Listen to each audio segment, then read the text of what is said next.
Kamusta mga kaibigan? Maraming salamat sa patuloy na pagsubaybay. Sa programang ito'y ating sasagutin ang inyong mga katanungan kagaya na lamang ng ano ba ang mga bagay na ginagamit ng dyablo upang siya'y makapasok sa ating buhay? May mga bagay ba na dapat iwasan ng mga Kristiyano? Ano ang kalugod-lugod sa Diyos? Lahat ng yan dito lang sa Mysteries of Prophecy. Ako si Kevin Pingol Ako naman po si Jessa Lupingol. at kami ang inyong mga tagapagsalita sa programang ito. Mag-review muna tayo ang ating pinag-aralan sa ating nakaraang episode, The Governor's 6 Mysterious Mistakes. Umpisahan natin ang pagsagot ng mga katanungan. Number 1, ilista ang isa sa 6 na hakbang ni Pilato patungo sa pagkasira at sa pagkapako ni Jesus. Ano po inyong sagot? Ayan. Isa po sa 6 na hakbang, nandyan po sa screen. Kung tama po, nakuha ninyo, tama ang sagot. Number 2. Number 2, alam ni Pilato na walang kasalanan si Jesus patungkol sa mga inaakusa ng mga Hudyo sa kanya. Tama o mali? Ang sagot po ay tama. Question number 3, tama o mali? Kung patatagalin ang pagsunod sa katotohanan, magiging mas madali ito kinalaunan. Ang sagot ay mali. Number 4, nang namatay si Jesus sa krus, siya ay namatay sa pangalawang kamatayan na siyang matatanggap ng mga makasalanan. Ang sagot po ay, anong sagot? Tama. Tama. Question number 5. Tanong, ano ang dahilan ng pagkamatay ni Jesus sa krus? Anong dahilan ng pagkamatay ni Jesus sa krus? Ang tamang sagot ay ang ating mga kasalanan. Yan po ang ating pinag-aralan sa ating nakalipas na episode. Kung hindi nyo po nakita ang ating nakalipas na episode, bisitahin nyo lang po ang website www.amazingfactsphilippines.org at nandyan po lahat ng mga episode sa programang ito. At kung meron kayong mga katanungan, ito po ay aming sasagutin. Ilagay nyo lang po, punta lang po kayo sa aming website at meron po kami doong form para sa inyong mga katanungan at sasagutin po namin yan sa pamamagitan ng aming blog. Kaya ilagay nyo lang po inyong tanong sa aming website. At ang handout ay pwede nyo rin po ma-download na libre. Ang handout sa episode na ito, I Love That Transforms. Pwede nyo po yung i-download sa website. Ang ating pag-usapan sa susunod natin na episode, Modern magic, miracles, and the occult. lahat ba ng mga milagro ay galing sa Diyos? Yan ang ating pag-aaralan sa susunod na episode. At ang ating episode 27, The Unpardonable Sin. Ano ba ang kasalanang hindi mapapatawad? At episode 28, Episode 28, God's Washing Machine. alam nyo ba na may washing machine ng Diyos? Ano kaya ang brand ng washing machine na yan? Yan po ang ating pag-aaralan. Pagganda ng pagganda ang ating tinatalakay sa ating kasunod na mga episode. Ang ating pag-aaralan, Satan's Trojan Horses, ang mga kabayo ni Satanas. Ano ba ang mga kabayo ni Satanas na pinapapasok niya sa ating buhay? Pamilyar po ba tayo sa kwento patungkol sa Trojan Horse? Ayon po sa Greek legend, isang araw, pagkatapos ng napakahabang taon, na sinusubukan ng mga sundalo ng Griego na sakupin ang syudad ng Troy, ay sila ay nagpulong-pulong, yung mga general at ang kanyang mga tauhan, at nagkaroon sila ng isang ideya kung papaano nila masasakop ang Troy. At ang ideya ay patungkol sa paglalagay ng isang kabayo na napakalaking kabayo. Ilalagay nila yun sa harapan ng gate ng Troy at yun kailanman na hindi pa nila mapasok-pasok. Kanisipan nila maglagay ng napakalaking kabayo sa harapan ng gate. Pero ang laman ng napakalaking kabayo na yon ay napakaraming sundalo. At ang gagawin nila, ayon sa plano, magtatago lamang sila para akalain ng mga sundalo ng Troy na nawala na ang kanilang mga kalaban. Kaya yun nga, kanilang isinagawa ang plano. Gumawa sila ng napakalaking kabayo, inilagay yung kabayo doon sa harapan ng pintuan ng syudad ng Troy. At nagpapasok sila ng espiya sa loob.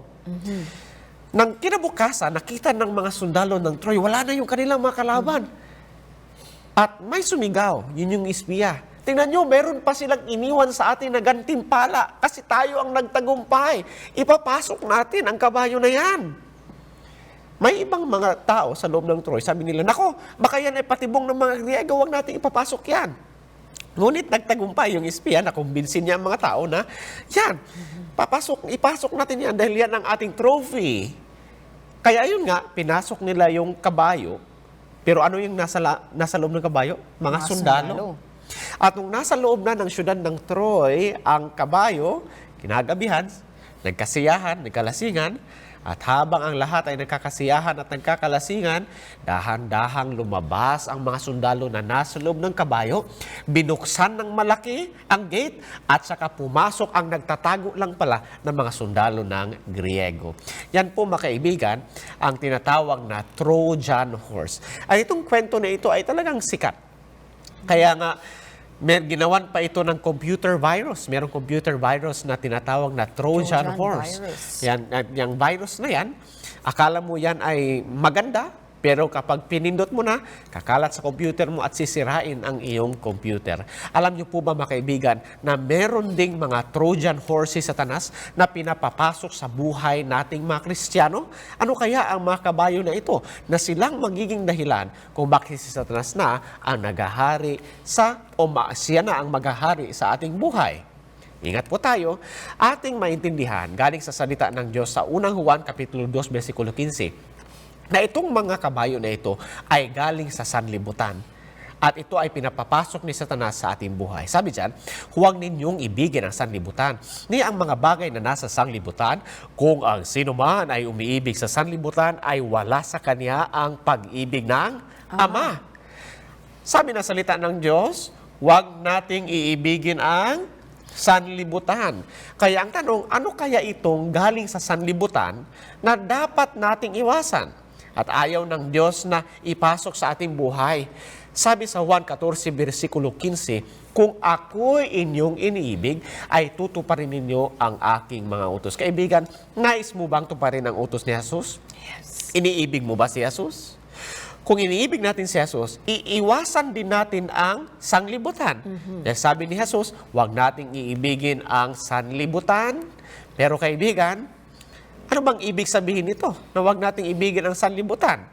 Sabi sa 1 John chapter 4 verse 19, tayo'y nagsisiibig sapagkat siya'y unang umiibig sa atin. Bakit ba natin mahal si Jesus? Kasi nga, in the first place, siya ang unang umibig sa atin. Habang tayo ay makakasalanan, ibinigay niya ang kanyang buhay para sa atin dahil sa kanyang pagmamahal sa atin. Sabi sa Luke 9 verse 23, at sinabi niya sa lahat, kung ang sinumang tao ay ibig sumunod sa akin ay, anong dapat gawin? Tumanggi sa kanyang sarili at pasanin sa araw-araw ang kanyang krus at sumunod sa akin. Kung iniibig natin si Jesus, sabi niya, itanggi ang iyong sarili, pasanin ang krus at sumunod sa akin. Maraming mga tao ang gustong sumunod kay Jesus.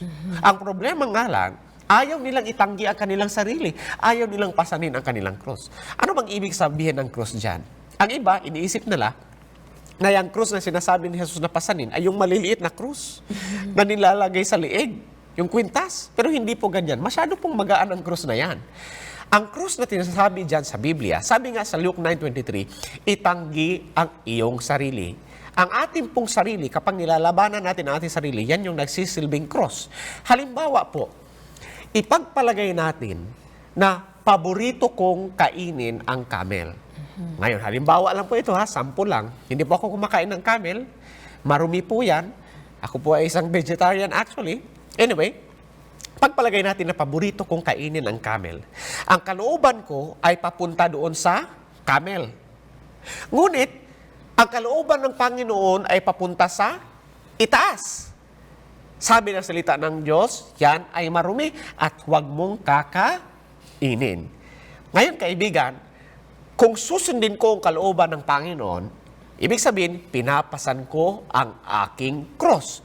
Dahil ang aking kalooban ay hindi ko sinusunod, ang kalooban ng Diyos ang nais kong sundin. Kaya nga, pinapasan ko ang aking cross.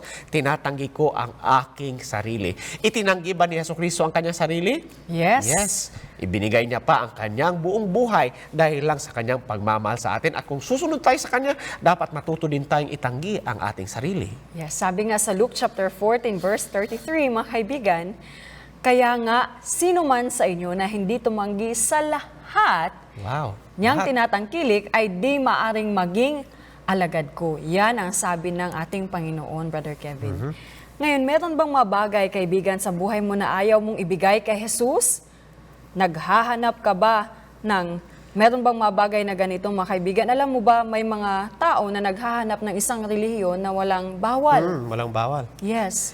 Gustong-gusto nila ang ganyang klaseng relihiyon. May marami bang ganyang relihiyon nga? Maraming relihiyon sa panahon natin ngayon? Punong-puno ang ating mundo ng ganyang kasing relihiyon. Relihiyon na walang ipinagbabawal. Alam niyo po mga kaibigan, kung maghahanap kayo ng relihiyong walang bawal, katulad po yan sa isang kasal na walang bawal. Pinagbabawal. At kung ang dalawang tao ay nagsasama na walang pinagbabawal, Brother Kevin, yan ay hindi kasal. Live-in lang sila. Wala pong kabuluhan yan, kaibigan. Yes. Kasi nga, kapag sinabi nating kasal, ibig sabihin nakikipagtipan. Halimbawa, noon pong hindi pa kami kasal ng aking asawa, pwede akong umuwi kahit anong oras sa aking tulugan. Pwede akong pumunta kahit saan-saan. Pero nung kami ay ikinasal na, meron ng schedule kung anong oras kami dapat matutulog at dapat palagi sa bahay namin ako uuwi.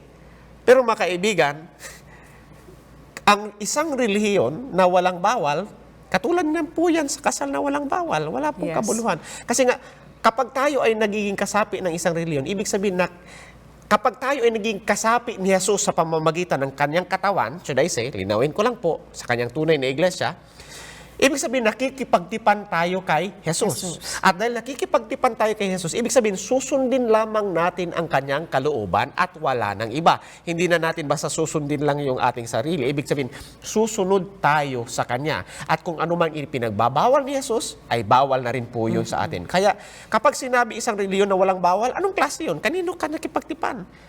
Hindi po ganyan. Dahil kung babasahin natin ang Biblia, merong palatuntunan ng Biblia.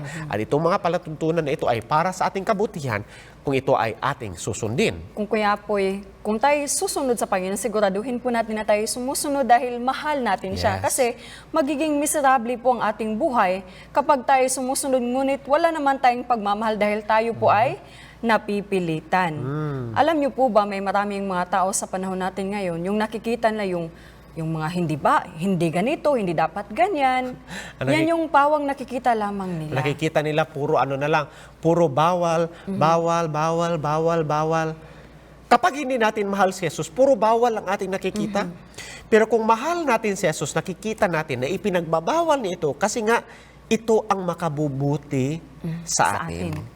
At hindi po natin titingnan kung ano yung bawal, kundi ano po yung Kalugod-lugod. sa ating Panginoon. At yan po ang ating pag-aaralan sa pagkakataon pong ito. Sabi sa Juan 14, versikulo 15, kung ako ay inyong iibigin ay, anong ating gagawin?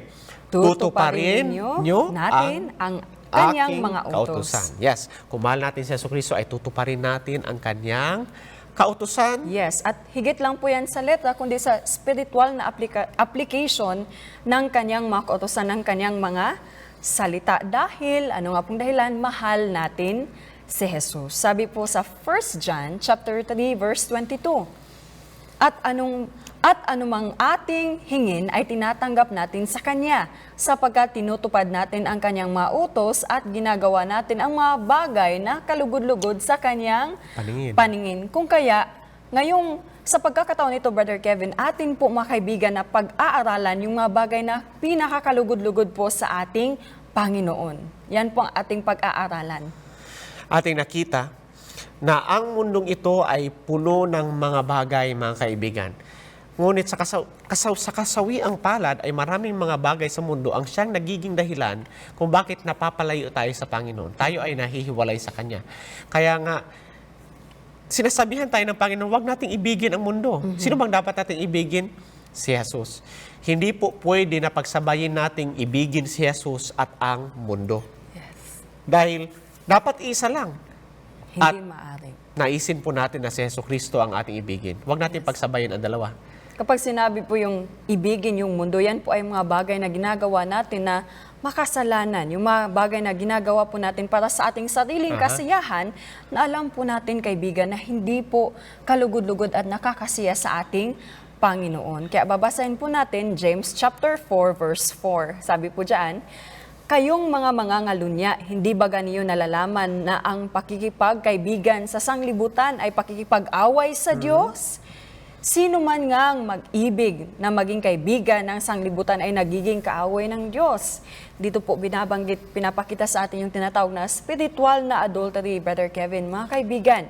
Sapagkat hindi po maaari na ating ipaghalo po yung karumihan ng mundo at ang dalisay na katotohanan ng ating Panginoon. Ilan po ba sa inyo ang gustong ma-overcome yung mga bagay na nandito sa ating mundo na hindi po kaibigan ng Diyos? Hindi po kaaya-aya sa Diyos? Gusto mo ba kaibigan na maging kaibigan ng Diyos? Kailangan po nating alamin ang mga bagay na hindi po kaaya-aya sa Kanya. At iwasan natin ang mga bagay na yon dahil nga, kung iniibig natin ang kalaban ng Panginoon, ay nagiging kalaban na rin tayo ng Panginoon. May mga Trojan horses, Brother Kevin, na ginagamit ang dyablo upang siya'y makapasok sa ating buhay. At yung mga kabayo na yan ay galing sa mundo. Yes. Sayin natin, Sir Joselo. 1 John chapter 2 verse 16, sapagkat ang lahat na nasa sanglibutan, ang masamang pita ng laman at ang masamang pita ng mamata at ang kapalaluan sa buhay ay hindi mula sa Ama, kundi ang lahat ng bagay na ito po ay nanggaling sa sanglibutan. Dito natin makikita, Brother Kevin, tatlong kabayo na makikita natin dito, masamang pita ng laman at masamang pita ng mamata at pangatlo, kapalaluan sa buhay. Unang-una nating tingnan yung Isa-isahin natin yan. Yes, isa-isahin natin ito. Yung masamang pita ng laman. Unang-una, itong masamang pita ng laman ay ginagamit ito ng dyablo sa pamamagitan ng ating mga senses, ating sight, sense of sight, at higit sa lahat, sense of hearing, Pandinig. sense sa sound. Yes. Unang-una, patungkol po sa musika, ang masamang pita ng laman. May mga musika ba si Sir Joselo na hindi kaaya-aya sa harapan ng ating Panginoon? Yes, at nakapagdudulot sa atin upang tayo magkasala sa Kanya. Nagiging makalaman tayo dahil sa mga ganitong uri ng musika. Ano ba yung mga musika na yan? Ang masamang pita ng laman. Sabi po dito ni John Oates, Hall & Oates Rock Band, sabi niya, ang rock and roll ay 99% na pakikipagtalik. Wow! Makalaman pala ang rock and roll. Yes, alam niyo po ba na napakarami pong iba't ibang klase ng rock sa panahon natin ngayon. Nandyan po yung classical rock, regular rock, acid rock, hard rock, rap, hip-hop, at yung mga country western po na type ng music. Lahat po ito ay under the category of rock music, Brother Kevin. At alam niyo po, sa pangalan parang na rock and roll, yan po ay punong-puno po ng kabastusan. At ang mga Kristiyano ay hindi dapat nakikinig sa ganyang klaseng musika. Sa kasawiyang palad, nakapasok na rin yan. Kahit sa maraming iglesia sa panahon natin ngayon. Sabi nga po ni Dr. Niel Nedley, ang mga tagapakinig ng rock music ay mas madaling matukso na gumamit ng droga at masangkot sa pakikipagtalik labas sa kasal. Ang mga tagapakinig ng heavy metal ay kadalasang nakapag-iisip na magpakamatay. Wow. Ito po ay nagdudulot sa atin or nagdadala sa atin na ating magawa po yung sins of flesh. Yung kasalanan sa laman, Brother Kevin. Naalala ko lang si Sir Joselo noong meron tayong naging estudyante na nagtataka ako bakit hindi niya naintindihan yung mga leksyon. Inulit-ulit, pero hindi niya naintindihan at natuklasan na lang ng mga teachers na nakikinig pala siya sa heavy metal rock. Paano mo ba naman maintindihan yung mga leksyon kung ganun ang iyong pinapakinggan na musika? Yes, eto naman, yung kuro ng kabataan na in-interview. Basahin po natin kung anong sabi nila patungkol sa, ito naman, kumakanta sila ng classic rock. Actually, religious rock. Religious rock, I should say. Sabi dyan, ang isang kuro na kumakanta ng religious rock ay tinanong kung ano ang epekto ng ganong uri ng musika sa kanila. Sumabat ang kabataan, ito ay gumigising sa amin sa pakikipagtalik gaya ng ibang klase ng rock. Wow. Kaibigan, ingat po tayo dito sa rock music na ito. Ito po ay nagdadala ng masamang pita ng laman. Nagiging makalaman tayo dahil sa pakikinig natin ng musikang ito. Tingnan nyo lang po kahit ang buhay ng mga rockstar. Tingnan nyo, yung kanilang pamilya, ang gulo-gulo.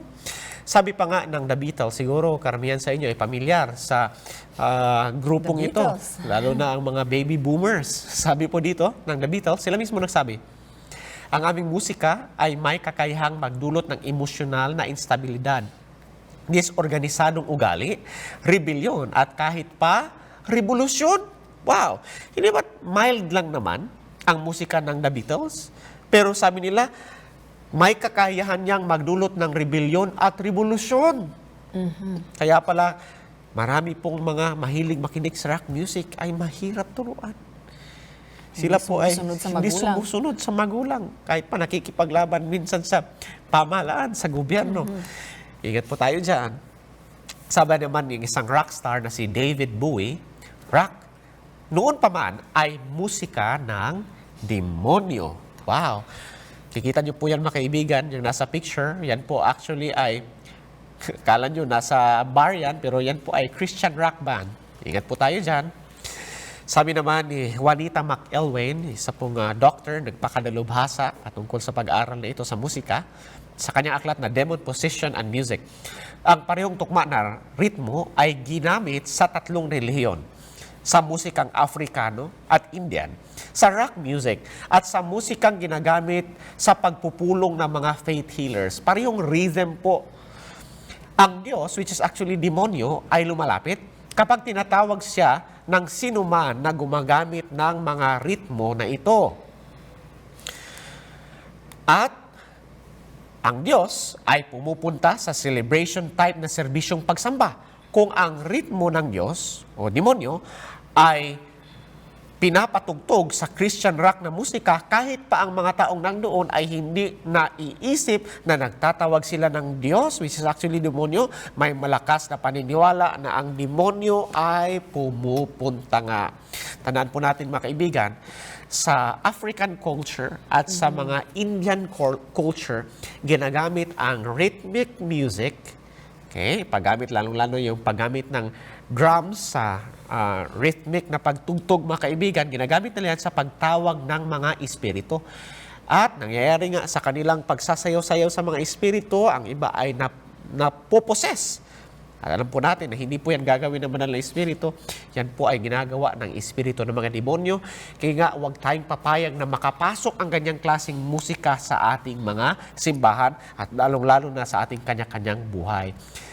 Si Ellen White po ay may sinabi din patungkol sa mga musika. Sabi sa Maranatha, page 234, ating napag-aralan last time na si Ellen White ay isang tunay na propeta ng Diyos. Sabi dyan, ang mga bagay na iyong tinukoy, ang Panginoon ay pinakita sa akin na magaganap bago sasara ang pinto ng kaligtasan. Bawat kakatwa na mga bagay ay maipapakita, magkakaroon ng sigawan, may drums, musika at sayawan. Wow, hinulaan yan. Noong unang panahon, hindi akalain ng marami na makakapasok yan sa simbahan. Pero tingnan nyo ngayon, nandito nga, kahit sa kapanahonan natin. Ang pandama na mga may isip na mga nilalang ay magiging litong-lito na hindi na sila mapagkakatiwalaan na gumawa ng tamang desisyon at ito ay tinatawag na paggalaw ng banal na espiritu. Pero ganyan bang gawain ng banal na espiritu? Hindi. Sabi nga, ang banal na espiritu ay hindi kailanman magpapahayag sa kanyang sarili sa ganitong pamamaraan, sa ganyang bubuangin ng ingay. Ito ay gawa ni Satanas upang takpan ang kanyang makahenyong pamamaraan, upang pawalang epekto ang dalisay, sincero, nakapagpapaibabaw, nagpaparangal, nagpapakabanal na katotohanan sa panahon ngayon. Ang bubuangin ng ingay ay gumugulat sa pakiramdam at sa pagpapasama sa kung anong gagawin sa tamang paraan ay maaaring maging biyaya.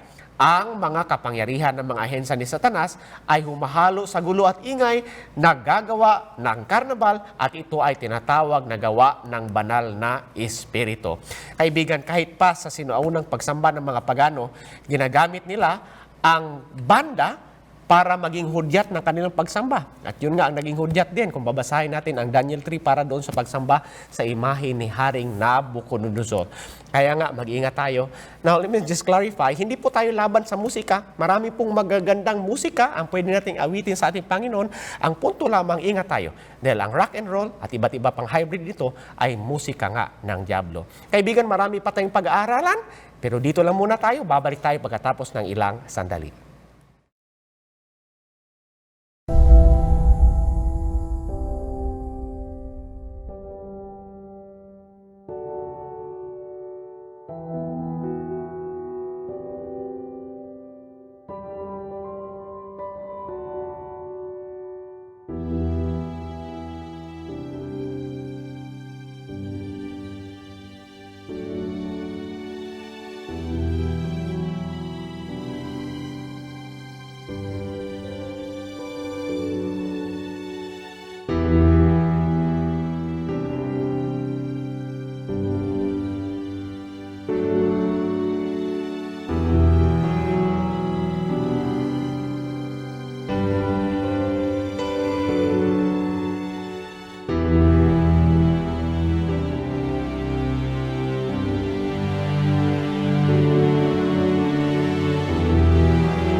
Nagbabalik tayo sa Mysteries of Prophecy, ang ating tinatalakay, Satan's Trojan Horses. Atin po natuklasan mga kaibigan na merong mga bagay galing sa mundo ang pinapapasok si Satanas sa buhay ng mga Kristiyano upang mapalayo tayo sa Panginoon. At ating nga napag-alaman na merong at least 3 siyang kabayo na pinapapasok galing sa sanlibutan. Una nating pinag-usapan ang patungkol sa masamang pita ng laman. At ginagamit ni Satanas ang musika galing sa mundo upang makapasok ang masamang pita ng laman sa ating buhay. Dahil sa pamamagitan ng rock and roll music, tayo ay nagiging makalaman. Kaya nga, hindi natutuwa ang Panginoon kapag tayo ay nakikinig sa ganitong klase ng mga musika. Lalong-lalo na, yung paggamit ng ganyang instrumento, yung drum mga kaibigan, ingat po tayo dyan. Dahil kapag hindi yan ginamit ng maayos, yan ay nakapagdadala ng rhythm na nagtatawag ng espiritu ng mga demonyo. Kaya wag nating papayag na makapasok yan sa ating buhay. Paano naman yung patungkol sa sayawan? Ano bang sinasabi ng Panginoon? Matutuwa kayang Panginoon kapag tayo ay nagsasayawan? Kung ating pong mabasahin ang Philippians chapter 4 verse 8, katapos-tapusan mga kapatid, anumang bagay na katotohanan, anumang bagay na kagalang-galang, anumang bagay na matuwid, anumang bagay na malinis, anumang bagay na kaibig-ibig, anumang bagay na mabuting ulat, anumang kagalingan, at kung may anumang kapurihan, ay isipin ninyo ang mga bagay na ito. Sabi ng salita ng Diyos, yung mga bagay na mabuti lamang ang ating isipin. Tanong, ano bang kabutihan na nadadala sa atin ng pagsasayaw? Habang tayo ay nakikipagsayawan, nakakaisip ba tayo patungkol sa Panginoon? Kaya nga mga kaibigan, hindi po kalugod-lugod sa Panginoon ang pagsasayaw. Actually, ganito lang po yan kasimple. Sa tingin niyo po ba, ay sasama si Jesus sa inyo kapag pupunta po kayo sa sayawan? Alam po natin na hindi pupunta si Jesus sa sayawan. Kung anumang lugar ang sa tingin natin ay hindi sasama si Jesus sa atin, huwag nating pupuntahan yan. Dahil alam po natin ang ating makakasama dyan ay si Satanas. Iwasan po natin makaibigan ang mga bagay na hindi kalugod-lugod sa harapan ng ating Panginoon. Yun po ang ating tinalakay, ang patungkol sa masamang pita ng laman. Kasi lalo na yung, just add something more sa sayawan, yung pagsasayaw kasi, actually that's makalaman yan eh. Tingnan nyo kung paano sumasayaw yung pag-indayog ng katawan ng tao. Hindi ba't yan ay makalaman? Iwasan po natin yung ganyan mga kaibigan, hindi natutuwa ang ating Panginoon sa sayawan. Pag-usapan naman natin si Sir Jocelyn yung patungkol sa masamang pita sa mga mata. Yeah, sabi nga sa 1 John chapter 2 verse 16, maliban sa binanggit yung masamang pita ng laman, ang kasunod niyan ay masamang pita ng mga mata, Brother Kevin. Ano ba yan? Yan, ang masamang pita ng mata. Meron ngang kasabihan na sa ating pagtingin-tingin, tayo po ay nababago at yan ay mababasa natin sa 2 Corinthians chapter 3 verse 18. Kinumpirma yan. Yes. Kinumpirma ng 2 Corinthians 3:18 at yung salita ay na sa ating pagtingin-tingin ay nababago tayo. Yan po ay galing pa sa psychology. At kinumpirma yan ng Biblia kasi sabi sa 2 Corinthians chapter 3 verse 18, kapag tayo ay palaging titingin sa kalulhatian ng Panginoon, tayo ay nababago ayon sa kanyang kalulhatian. Pero kapag masama ang ating tinitingnan, nagiging ganun din ang ating buhay. Halimbawa na lang. For example po, yung mga tinitingnan or pinapanood po natin na hindi maganda, kagaya na lamang ng pornografiya. Alam niyo po ba na nasa 90% ng mga 8 to 16 years old ang nakatanaw na po ng mga pornography sa web or sa internet habang sila po ay gumagawa ng assignment? Naku. Alam niyo po ba yan? Ingatan po natin ating mga kabataan, huwag nating basa-basa lang pabayaan, baka nanonood na sila ng pornografiya. Ito naman po, sabi ni Dr. Dolph Zillman ng Indiana University, sabi niya, ang negatibong epekto ng pornografiya ay mas palaging napapatunayan kaysa sa koneksyon ng paninigarilyo at cancer sa baga. Ibig sabihin, walang duda na ang paninigarilyo ay nagdudulot ng cancer. Yes. Pero sabi sa kanyang research, mas napatunayan pa na ang panunood ng pornografiya ay nagpapaliit ng utak. Yes. Sabi nga sa ating pagtingin-tingin tayo po ay nababago. Alam niyo po ba na sa edad na 16, nasa 200,000 na nagawa ng karahasan ang napanood na ng mga bata? Yes po. Teenagers. Yes, ng mga teenagers. Sa edad naman na 18, nasa 50,000 ang kanilang napanood na pagpatay or tangkang pagpatay ng mga panuorin sa Palabas. telebisyon, ng mga palabas. Kaya nga, hindi kataka-taka kung bakit kaliwat kanan na lang ang patayan sa panahon natin ngayon. Yes. So hindi lang pala basta pornografiya ang dapat iwasan si Sir Jasado, pati na rin ang panunood ng mga karahasan. Yes. No, yung mga patayan ng mga palabas, iwasan po natin yan. Hindi po yan kalugod-lugod sa harapan ng ating Panginoon. At ito pang isa pa. Isa pa, 80% po sa mga sexual na relasyon sa TV ay labas po sa kasal. Kaya dapat po nating piliin yung ating pinapanood po sa television. Kaya dahil nga po sabi sa ating pagtingin-tingin, tayo po ay nababago, mga kaibigan. Naalala ko lang si Jasalo nung ako ay umuwi sa aming bahay at nabuksan ko yung aming TV. Ako ay talagang nagulat. Kasi lahat ng nakaschedule sa mga programa sa telebisyon patungkol sa mga pakikipagrelasyon labas sa kasal. Pati na nga yung mga teenagers ay meron ding programa na ganyan, mga palabas na ganyan, mga teleserye, mga soap opera patungkol sa relasyon sa labas sa kasal. Iwasan po natin yung ganyan, mga kaibigan, hindi po natutuwa ang Panginoon. Yes.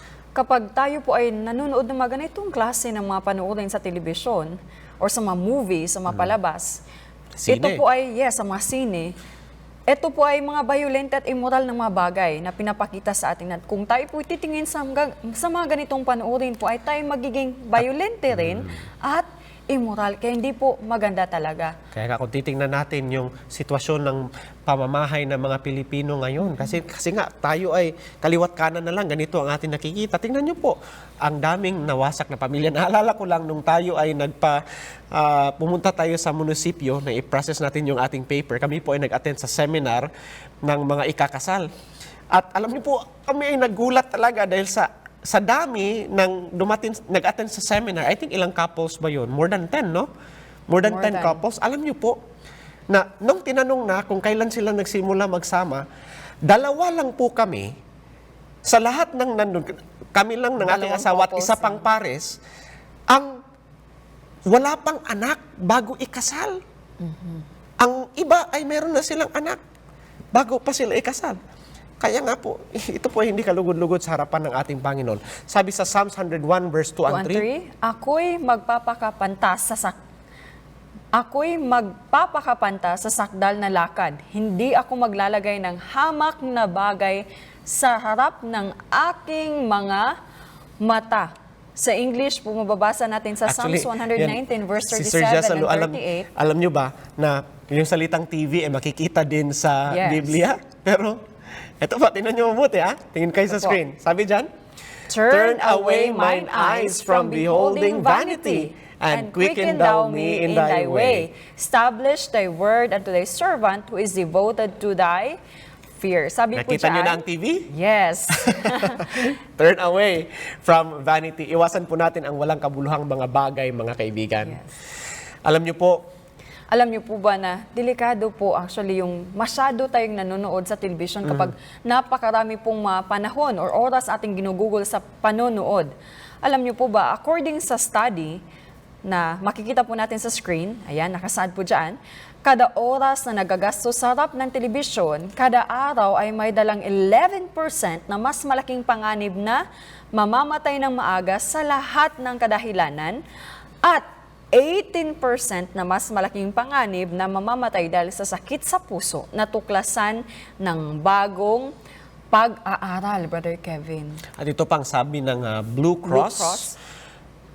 Watching TV shortens Shortens lifespan. lifespan. Nagpapaikli Ooh. ng buhay ang panunood ng TV. Yes. At ayon po sa artikulong yan, kapag ikaw ay nanood ng higit pa sa 4 na oras kada araw ng telebisyon ay tataas ng 80% ang risk po na ang tao ay mamatay sa pagkakaroon ng cardiovascular disease. At nagkakasakit 46% ang naitataas po ng risk ng lahat ng klase ng pagkamatay.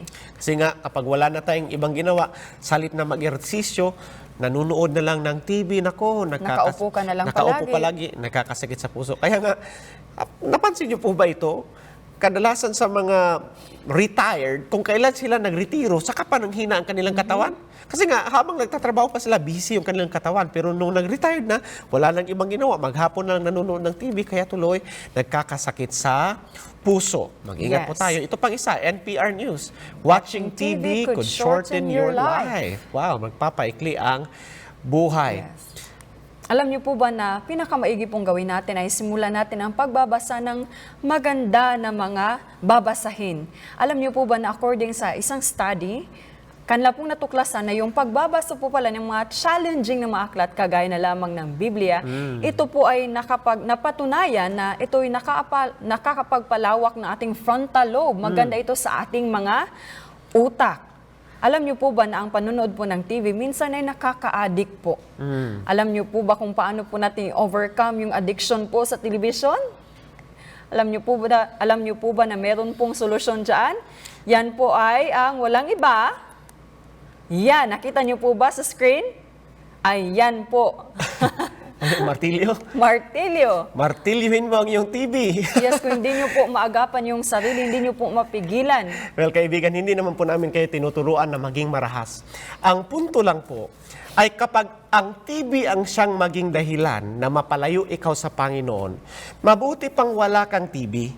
Mabuti pang masira ang iyong TV kaysa masira ang iyong buhay, ang iyong kaluluwa at mawalan ikaw ng pag-asa sa buhay na walang hanggan. Yes. At mas maigi po na hindi po natin sayangin yung atin pong oras sa panunod ng mga bagay na walang kabuluhan.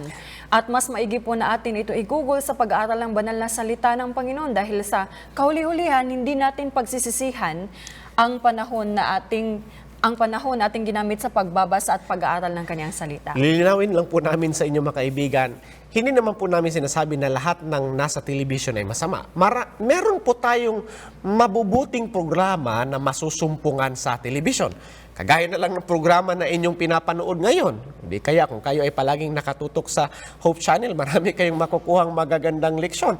Pero sa kasawiang palad, karamihan po ng programa at iba't ibang channel sa television ay makapaglalayo sa atin sa ating Panginoon. Yes. At kung ang TV ang maging dahilan na mapalayo tayo sa Diyos, mabuti pang wala tayong TV sa ating bahay at magbasa tayo, mag-aaral tayo ng salita ng Diyos. Yes, Brother Kevin. At isa pa rin po mga kaibigan, yung mga video games. Alam niyo po ba na according sa study, ang video games po ay nakapagpapapigil sa paglago or development ng utak. Yes. Kaya nga, matanda na pero isip bata pa rin. At yan po ay resulta ng palaging panunood o paglalaro ng mga video game. Kaya matagal nag-mature yung isipan. Yes. Isa Yan pa. ang dalawang pita. Masamang pita sa laman. Atin ang pinag-usapan. May yan ang kinalaman sa musika. At yung pangalawa naman, masamang pita ng mga mata ay may kinalaman sa mga palabas. Na atin nakikita sa sine, sa telebisyon, sa mga DVD, sa mga CD. Yan po ay patungkol sa pornografiya at mga violente na panuorin. Iwasan po natin yan. Pag-usapan naman natin yung isa pa, yung kapalaluhan Yes. sa buhay. Kapalaluan po sa buhay. Yan po ang pangatlo na kabayo ni Satanas na pinapapasok sa ating buhay. Sabi sa 1 John chapter 2 verse 16, sapagkat ang lahat ng nasa sanglibutan, ang masamang pita ng laman, ang masamang pita ng mga mata at ang kapalaluhan sa buhay ay hindi mula sa Ama kundi sa sanlibutan. Kaibigan, delikado po ba ang kapalaluhan sa buhay? Yes. Napakadelikado po ang kapalaluhan sa buhay at ang kapalaluhan sa buhay, yan po ang naging dahilan ng pagbagsak ni Satanas. Kung ating pong maalaala mga kaibigan, kung ating pong babasahin yung Biblia patungkol sa buhay ni Satanas dahil sa kanyang pride, yun ang dahilan kung bakit ninais niya ng lampasan ng Diyos. At dahil nga sa kanyang pagnanais niyan, siya ay bumagsak. Ang pagiging mayabang o ang kapalaluhan po ay kabaliktaran po ng karakter ni Jesus. Si Jesus ay mapagkumbaba. Sabi nga sa Philippians chapter 2 verse 5, mangagkaroon kayo sa inyo ng pag-iisip na ito'y na kay Kristo Jesus din naman. Dapat magkaroon tayo ng pag-iisip ni Jesus. Anong ginawa ni Jesus? Siya ay Diyos, ngunit siya ay nagpakumbaba sa kanyang sarili. Kinuha niya ang ating likas at siya ay namatay para sa atin. Kaya nga ano ba yung mga bagay na nakapagdudulot or nakapagbibigay, nakapagtatanim sa ating puso at isipan ng kapalaluhan sa buhay? Ano ba, Brother Kevin? Well, iba't ibang bagay po. At lalong-lalo na po ang patungkol sa paggamit ng mga hiyas at iba't ibang mga alahas. Pag-usapan po natin ang patungkol sa mga alahas, mga kaibigan, at mga hiyas. Alam niyo po na, by the way, siguro iniisip nito, nako, patungkol ito sa mga babae. Pero hindi lang po ito patungkol sa mga babae dahil alam niyo po ba, kahit sa panahon natin ngayon, marami na ring kalalakihan ang naglalagay ng iba't ibang mga palamuti sa kanilang katawan. Tingnan niyo po itong nasa picture. Ayan, tingnan niyo po, hindi makita yung tenga. Pero yan, sa tenga ng lalaki yan, merong butas ang kanyang tenga. Minsan nga ako ay nagulat, ako ay nakasakay sa isang tricycle, at merong sumakay na binata, at ako ay talagang nagulat sa kanyang tenga kasi nakita ko parang sa kalayuan, akala ko ano ba yan? Bakit may PVC sa kanyang tenga? Pero kaibigan, hindi po yan katuwa-tuwa sa harapan ng ating Panginoon. Kung okay lang maglagay ng butas sa tenga, ibig sabihin okay lang din maglagay ng butas sa ilong. Sa tingin niyo po ba ay matutuwa kayo kapag nung bago nag-take tayo sa episode na ito ay merong pong butas sa aking ilong at merong bakal na nakaganyan? Siguro isipin nun ako, malala na ito si Brother Kevin. May problema na siya sa kanyang isipan. Baka ayaw nilang makinig sa'yo dahil nga meron kang ganyan sa ilong mo. Dapat ba na magbutas ng kanilang katawan ang mga Kristiyano? Atin po makikita, kaibigan, na ang Diyos ang lumikha na ating katawan, kaya wag po natin itong sisirain. Hindi na po natin kailangan lagyan ng palamuti ang ating mga katawan. Pag-usapan po natin yung mga alahas. Binanggit ba sa Biblia ang patungkol sa mga alahas? Yes. Napakaraming talata po. May mga talata sa Lumang Tipan at may talata din sa Bagong Tipan. I-take note niyo po itong mga talatang ito. Babasahin ko po, mga kaibigan. Genesis 35 verse 2 to 4. Exodus 33 verses 4 to 6. Hosea chapter 2 verse 13. Isaiah chapter 3 verses 16 to 21. 1 Timothy chapter 2 verse 9. 1 Peter chapter 3 verse 3 and 4. Lahat ng mga talata na yan, mga kaibigan, ay nagbabanggit patungkol sa alahas at hindi po kalugod-lugod sa harapan ng Panginoon ang pagsusuot ng alahas. Ngayon po, dahil kulang ang ating panahon, isa lang po sa talatang yan ang babasahin natin. Genesis 35 verses 2 to 4. Sabi ng salita ng Diyos, nang magkagayoy sinabi ni Jacob sa kanyang sangbahayan at sa lahat ng kanyang kasama, ihiwalay ninyo ang mga Diyos ng iba. Anong sabi daw? Diyos ng iba na nangasa inyo at magpakalinis kayo at magbago kayo ng inyong mga suot. At sabi diyan, at tayo'y magsitindig at magsisampa tayo sa Bethel at gagawa ako roon ng dambana sa Diyos na sumagot sa akin sa araw ng aking kahapisan at sumaakin sa daan na aking nilakaran at kanilang ibinigay kay Jacob ang lahat ng ano daw po? Ibang pinakadiyos. Anong tinutukoy dyan na pinakadiyos? Sabi dyan na nasa kamay nila, ano kaya yan? Singsing? At ang mga ano daw po? Hikaw na nasa kanilang mga tainga at itinago ni Jacob sa ilalim ng punong insina na malapit sa Sikem. Pasinin niyo po, mga kaibigan, na tinawag ni Jacob yung mga bagay na nasa kanilang mga daliri, sa kanilang mga kamay, at sa kanilang yung kanilang mga hikaw, tinawag yan ni Jacob na ibang pinakadiyos. Kapag meron tayong ibang Diyos, nalulugod ba ang Panginoon? Hindi ba't ang sabi ng unang utos, huwag kang magkakaroon ng ibang Diyos harap ko? Kaya po, hindi po kalugod-lugod sa harapan ng Panginoon ang pagsusuot ng mga alahas. Tingnan nyo nga yan. Yung nasa screen po. Yan ay tinatawag sa Biblia na sa Isaiah 4 verse 4, karumihan. Gusto nyo bang magkaroon ng ganyan? Hindi po natutuwa ang Panginoon kapag ganyan ang ating ginagawa. Patungkol naman po doon sa paggamit ng mga cosmetics. Yes, makeup or cosmetics. Yes. Mababasa po natin sa 2 Kings chapter 9 verse 30 na si Jezebel, isang pagano, ay pinipinturahan niya ang kanyang muka. Hindi po kaaya-aya para sa isang Kristiyano na nagpipintura sa kanilang mga mukha. Yes. At naglalagay din po siya ng dekorasyon sa kanyang balat. Alam niyo po ba na ang practice na yan ay nanggaling po sa mga pagano. Ang tanong po, kagaya ng paglalagay ng mga tattoo. Yes, kagaya ng paglalagay ng mga tattoo. Hindi po yan kaaya-aya sa harapan ng ating Panginoon. Kasi nga ang tanong, Manggagaling ba ang ating kagandahan sa kung ano ang ating nilalagay? O galing sa ating looban si Kristo sa ating puso? Saan ba manggagaling ang iyong kagandahan, kaibigan? Galing ba sa kung anong iyong nilalagay sa iyong mukha? Galing ba sa kung anong iyong sinusuot? Dapat po galing sa ating puso dahil si Jesucristo ang nasa loob ng ating puso. Yes. Ngayon naman pag-usapan natin ang mga damit, mga kaibigan. Mga hiyas. Or should I say, bago tayo Mga pumunta sa jewelry. mga damit, pag-usapan po muna, meron pa po tayong isa pang punto na dapat intindihan patungkol sa mga hiyas. Yes. 1 Timothy chapter 2 verse 9 po mga kaibigan. Gayon din naman na ang mababae ay magsigayak ng mahinhing damit na may katimtiman at hinahon, hindi ng mahalagang hiyas ng buhok at ginto o perlas o damit na mahalaga. Ito po yung tanong, gaano ba karami sa hindi ang pwede lang sa Diyos? Wala.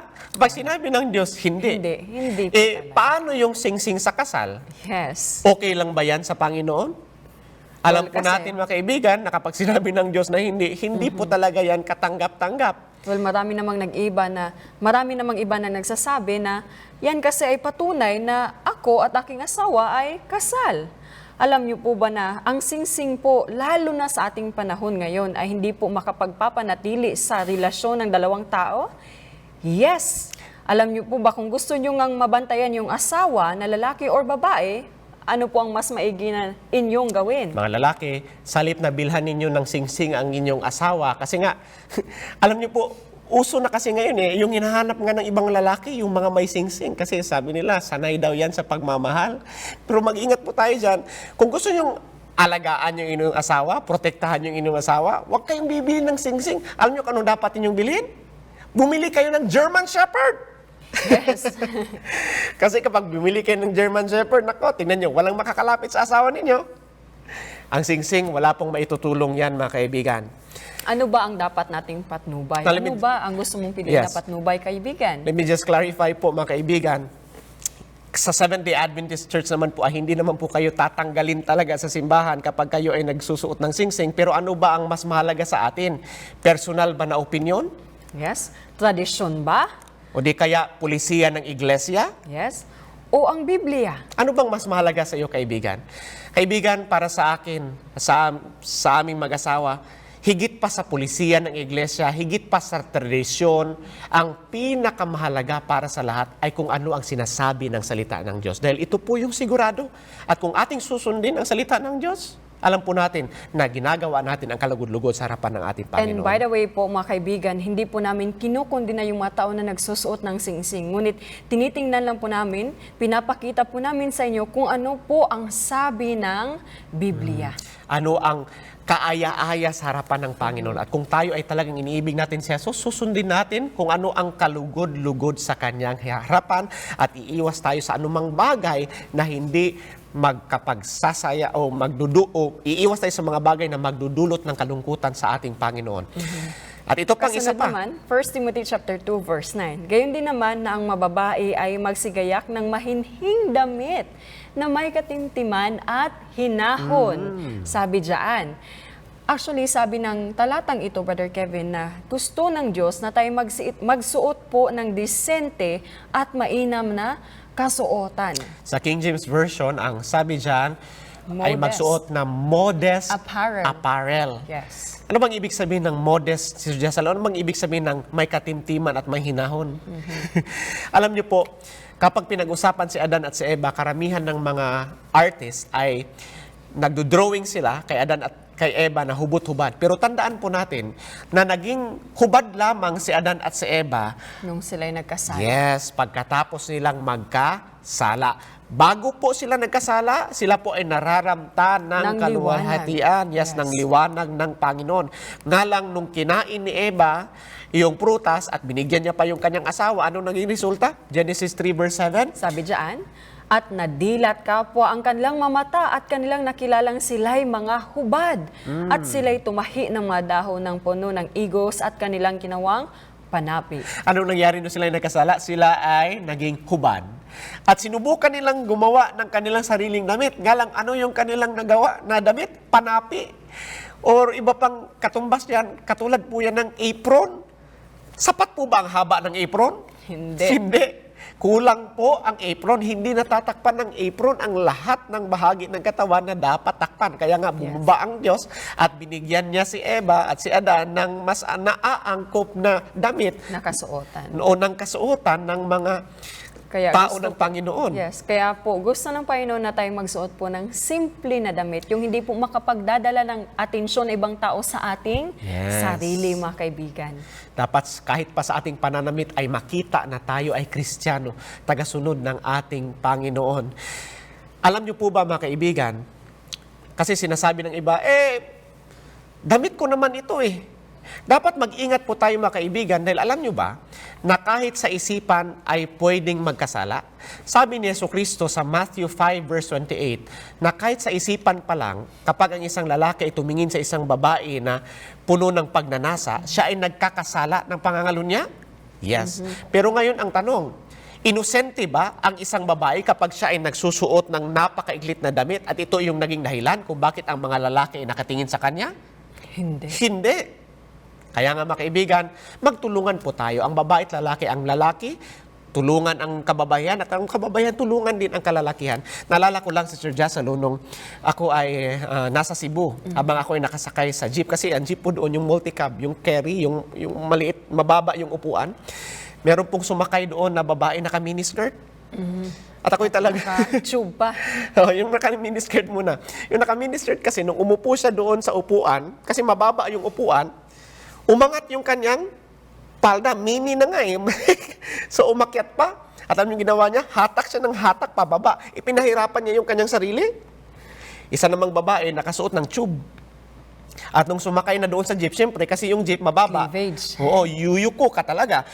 Nung sumakay na siya sa jeep, hinahatak niya naman ng hinahatak pataas. Ipinapahirapan ng kanyang sarili. Ang iba naman, tama nga yung taas, tama yung baba. Ang problema naman, mga kaibigan, masyadong dikit. Dikit na dikit. Halos hindi na nga makahinga.